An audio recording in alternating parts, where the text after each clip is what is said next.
This podcast is part of the Deluxe Edition Network. To find other great shows on the network, head over to deluxeeditionnetwork.com. That's deluxeeditionnetwork.com.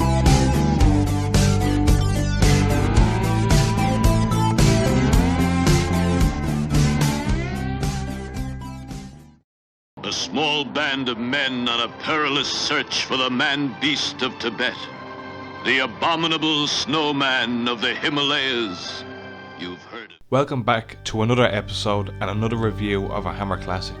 The feedback in these have been great, and I really appreciate the support everyone's been shown. This is going to be the last one for a while, as I want to move on to review other stuff, and I have some other ideas in the pipeline. Released the same year as Curse of Frankenstein, also starring Peter Cushing. Today let's talk about The Abominable Snowman from 1953. It's alive! It's alive! It's alive! It's alive! If you don't know, we are the Graveyard Club, a horror movie podcast set out to discuss and review all things horror. Anything from silent era 80s slashers to modern day movies. If you're into that, come over to our YouTube, or if you're on the go, Spotify. We are part of the Deluxe Edition Network, home to a number of podcasts, anything from pop culture, true crime, couple podcasts, and of course there's some good movie podcasts over there, such as my own. We've had an award show, there's cross appearances between podcasts, there's tons of stuff over there, so make sure you go check it out. We also celebrate one or two podcasts on the network as Podcast of the Month. So for August we have Quad Pro Quo, a weekly film podcast inspired by the quid pro quo from Silence of the Lambs, hosted by two couples who also are friends and who also live next door to each other. New episodes drop every Thursday, and you can get it anywhere you get your podcasts, so make sure you're checking them out. Our story starts in a monastery in the Himalayas, where a doctor played by Peter Frankenstein and his wife are there at a botanical expedition. Tom Friend, played by Forrest Tucker, is also there with his research team, and they're on the lookout for the Yeti. The doctor doesn't seem to believe in its existence, but still ends up joining them in the search, leaving his wife very upset at the monastery. The doctor seeks to find scientific discoveries while Tom Friend wants the fame. And throughout the film, the relationship between the two is very good and it's very entertaining. So they end up going on the mission. They eventually get to the high mountains and they finally discover joint footprints indicating of Yeti existence. This is where things start to get messy for the team. As the group splits up, one of them accidentally is caught by one of the bear traps, causing tension between the groups. One then sees a Yeti up close and goes insane, running back to the monastery to tell everyone, and this is when they send a search and rescue team out to find the others. They end up finding and shooting a live Yeti. The next day, members of the group hear voices in their head, and actually one falls off a cliff. So you're kind of getting hints, are these Yetis telepathic or something like. So Tom Tucker comes up with an idea to catch the next Yeti they find and trap him in a cave. Again, this goes wrong, and another casualty happens for the group as a horrible accident happens with a rifle. So now it's just Tom and the doctor all alone at this point. Tom had enough, he's lost enough of his team, and he now wants to leave with the dead Yeti. But then he starts to hear voices in his head from a dead team member screaming out for help. The doctor's trying to calm him down, but then it happens to the doctor. This basically confirms that the Yetis are using telekinesis to play with the other two survivors. So this is great. Tom runs out of the cave with his rifle and starts letting off shots and screaming for his dead partner, thinking that he can actually hear him. So this causes a huge avalanche and eventually kills him, which is a shocking scene. It's actually very good. So then the doctor flakes in the cave and he's just chilling there until he's joined by two Yetis. They've came to pick up their following brethren, and the doctor is amazed by what he's seen, and he actually realises then that the Yeti are more intelligent than the human race and are simply waiting for our race to go so they can take over. The Yeti bring the doctor back to a halfway point so the doctor can go back to the monastery. And then that's basically the plot of our film. So just overall thoughts on the plot. Although it can be a bit talky at times and slow, I did actually find the story pretty entertaining and original, and it wasn't relying on the typical gore, blood, graphic effects that Hammer would have went on to do. And I think that's what I found very interesting about this film. I've seen some other Bigfoot type of movies over the years. There's a good one from the 80s, I think, called Night of the Demon, and it's basically just a slasher film but with Bigfoot as a starring role. So when I first seen this, again, this came on the Legend channel. Anyone from England who's the UK who's watching this knows what I'm talking about. Every Sunday, Legend put on 2 great films, and last Sunday this film was on. So I was just expecting the typical Hammer, like gore, blood, but with a Yeti. But what we have here is a completely different spin on the story, and I really like it. Like, the Yeti actually comes out more intelligent than the human. They're speaking through telekinesis. They're playing tricks on the humans. It's a great little spin on the whole idea of it. And I'm pretty sure I read this right. It's based on a TV series. I think it was like an anthology series back then, and there was an episode called The Creature. And this film is basically like a remake of that episode. Like I said before, we've talked about this man multiple times on this channel. Peter Cushing in the starring role, but Forrest Tucker actually does play a really good role. I think he's more known in westerns and more like I think he was a stage actor a lot as well. But the two of them bounce off each other really well. But Peter Cushing, this was actually Peter Cushing's first film. Even though The Curse of Frankenstein released the same year as this film, this would have been recorded. They would have shot this before Curse of Frankenstein, and it was a weird. They shot this in black and white, and I'm not really sure why. If it was over budget or was it over effects. But the one thing I will say, it did work out. The film wouldn't have had the same feel if it was in colour. I'm pretty sure this film wasn't shot in the Himalayas. Even says at the end of the film a lot of it was shot in Brace Studios over in the UK. So they've done a very good job with the snow and making it look like out of this world, like it was in the Himalayas. And although normal Hammer fans would be looking at this film as slow and boring and like where's the blood and everything, but you have to realise this came out before Hammer went on that buzz of doing the spooky horror films. So I do respect this film in ways where the story's told very well. The acting, especially from the two main fellas, is excellent. Just like, you have to respect it. Like, it's a little bit different. It almost reminds me more of a Universal film in a way. Like, don't know, like maybe because it's fresh in my head from a couple of weeks ago, but The Creature of the Black Lagoon is in my head for some reason, I don't know. But excellent film though. And sometimes, like, watching a lot of these horror films can get me scared, and especially on a Sunday. So there's only one thing anyone really needs when you're in that situation, and my co-host Dee is going to talk about it right now. Let's get into it. Life is scary when you wake up and realise that you texted your ex a "you up" text. Yeah, we all deal with those Sunday scaries. The oh shit, stressful, nervous, can't sleep, dread feelings that hit you on a Sunday evening when you're thinking about work or school or just life for tomorrow. Unfortunately, you can feel that same pit in your stomach any day of the week.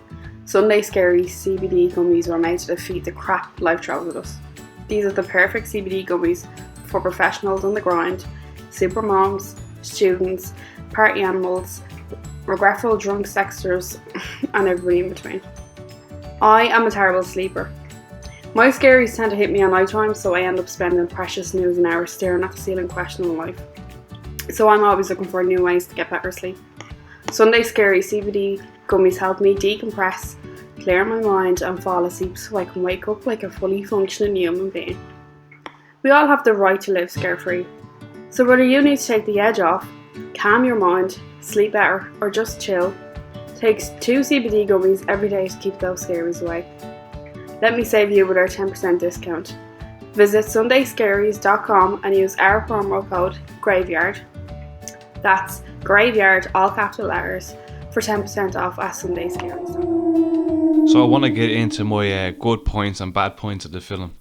I'll start with the good. Interesting story. I was, like, as I said, I was expecting a monster movie, and what we got was more of a drama adventure film with horror elements. Definitely not your typical Yeti Bigfoot movie. Great acting between Tucker and Cushing. Definitely one of my favourite performances by Cushing. And actually Tucker was a really nice surprise. I wasn't expecting him to be much in this film, but he was really good. The idea of the Yetis being more intelligent than the humans was a good twist. I wasn't expecting that. Again, definitely different to what Hammer would go on to do with Frankenstein and Dracula.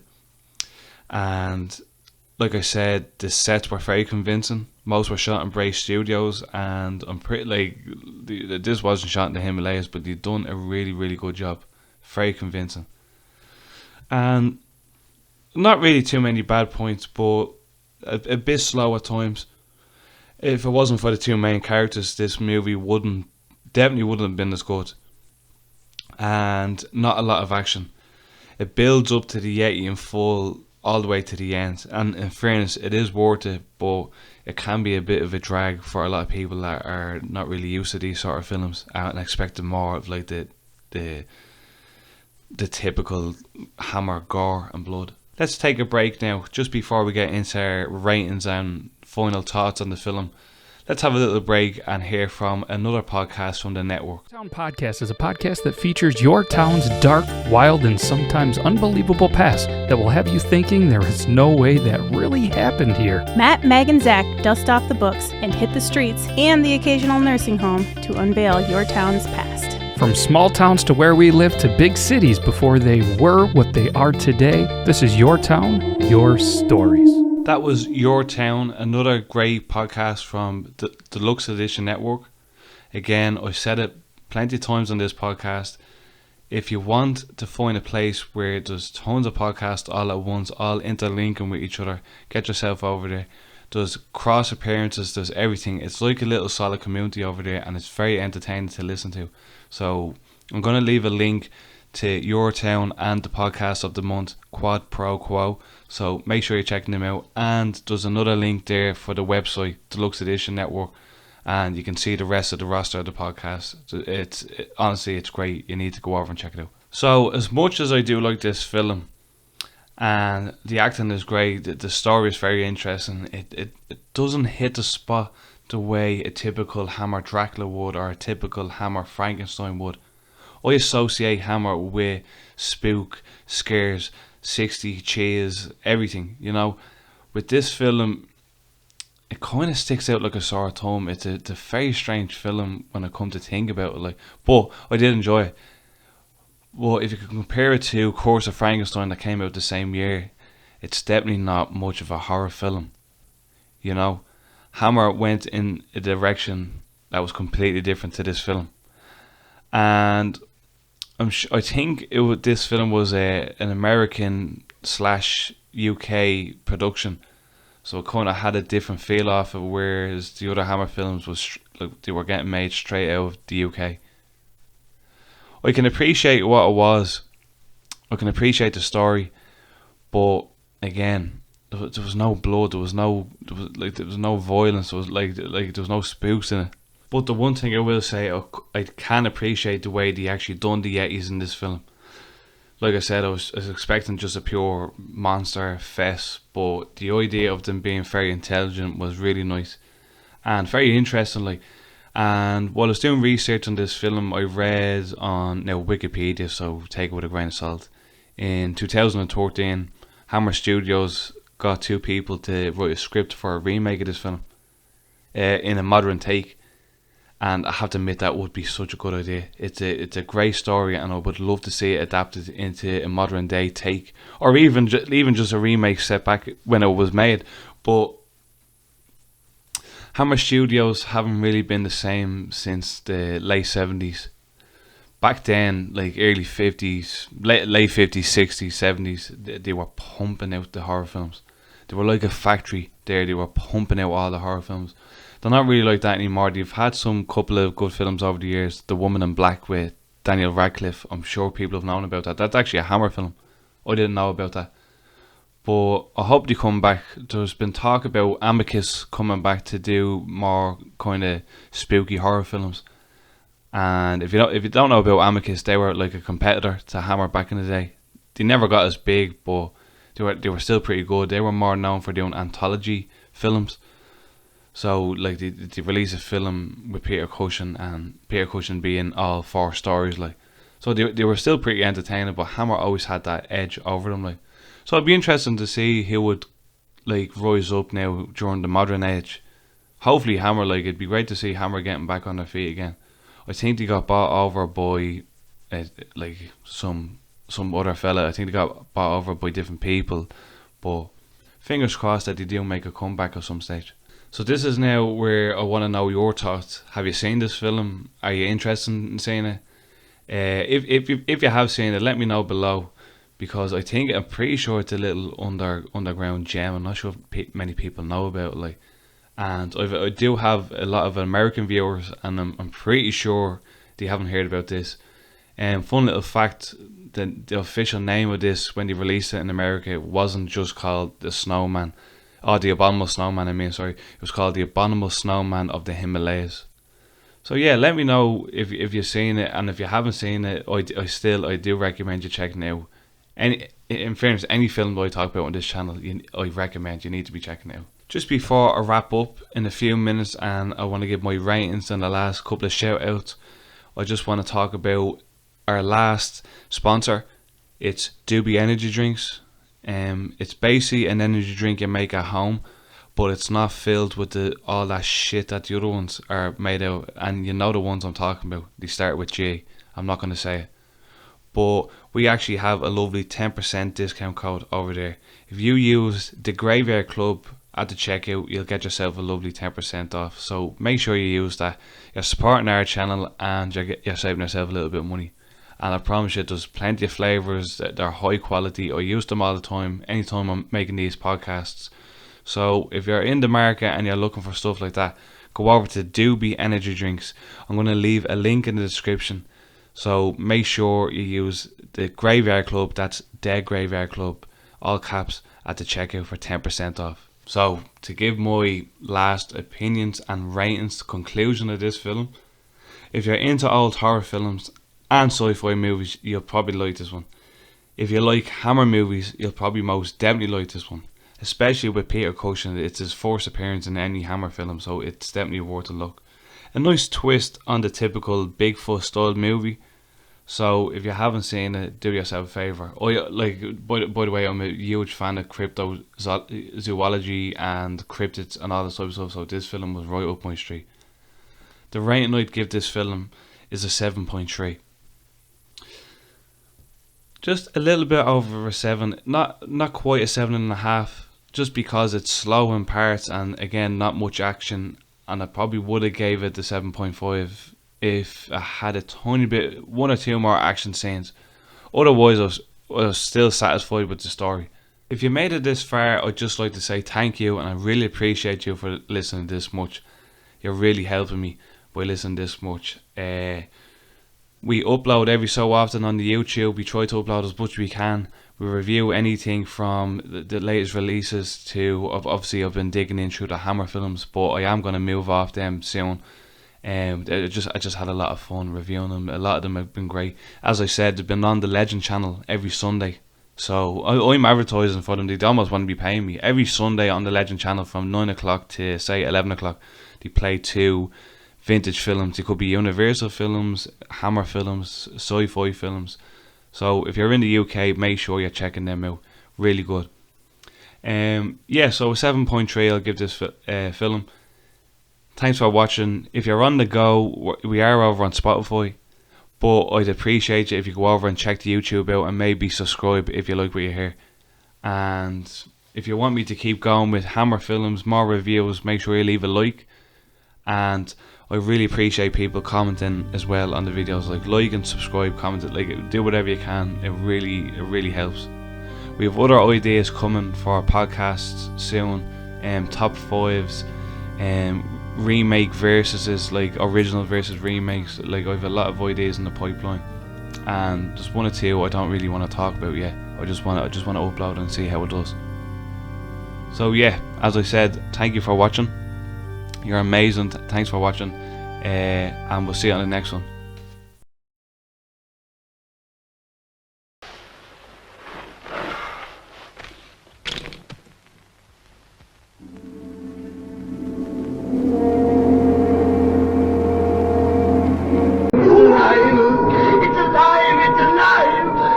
alive.